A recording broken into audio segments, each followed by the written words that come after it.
dito tayo nagdaan sa Hotel Sintra. Ano, Hotel Sintra. Ako ay napagod ng mga guys. So, ayan. Oh, ganda naman yun. Ayan, oh. Ayan, oh. Wow. Ayan, oh.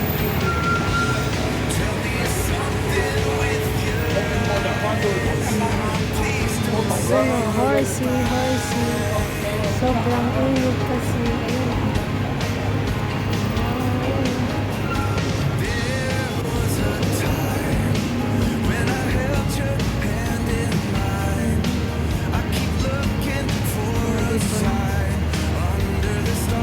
Ganda naman yan. Diba mga guys? Hindi ako nagpunta doon kasi napainit. Grabe as in. O, ayan o. Sobrang init ng kalangitan. Dito tayo sa Grand Imperial Hotel. Maganda rin dito sa Grand Imperial Hotel mga guys. Maganda rin dyan. So, ayan. Po tayo doon sa Yuyohan naman mga guys. So, ayan. Ano, Grand Imperial Hotel. Ayan mga guys. Ay, dapat yun. Ayan.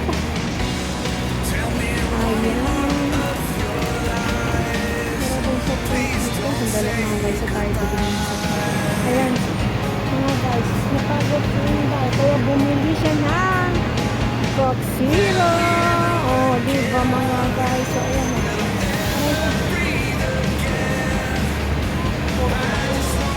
Ayan. Salamat naman guys. Masakit niya. Masakit ang mga bumagsak sa katawan ko dahil na-slide ako sa ginawa ng aking alaga. Aking alaga ay ginawa ng simito lang buong bahay namin. So, nalilis siya, lumabas ang tubig. Tinakpan niya kasi yung butas ng CR at ako yung shower.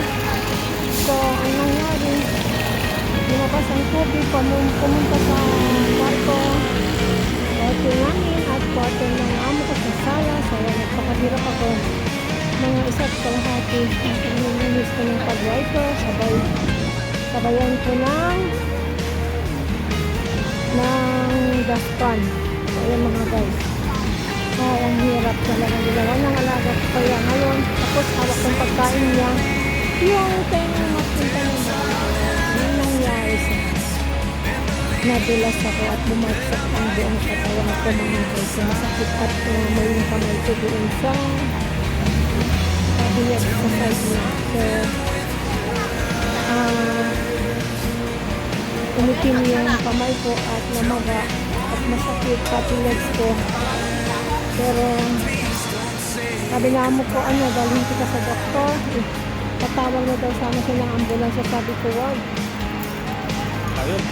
Ang sabi ko wag, hindi, okay na ako. Pero pag hindi sabihin ko, nako, maraming scan nila, ang likod mo. Ayoko yung ganun. Tapos kahit wala naman sakit, naging 1 week ka ng ganun. Tapos pera, oo, may insurance na tayo. Pero ayoko yung ganun kasi natatagalan.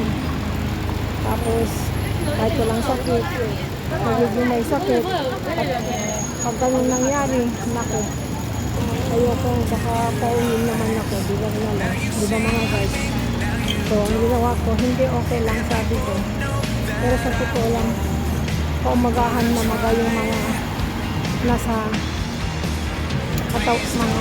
kamay ko at masakit yung likod, yung balakang ko kasi talagang napakalakas yung pagka-impact ng pagka-slide ko. Hawak ko yung pagkain na niluto kong carbonara, pero iwasan ko matapang yung kasi aapaw sa tubig. Tapos yung parang tenga ng daga ba, ilang natapon, umapaw, parang bugs ba ang nangyari. Ganun. Pagka-slide ko, hawak ko yung pagkain na niluto kong carbonara, pero iwasan ko matapon yung kasi aapaw sa tubig. Tapos yung parang tenga ng daga ba, ilang natapon, umapaw, parang bugs ba ang nangyari.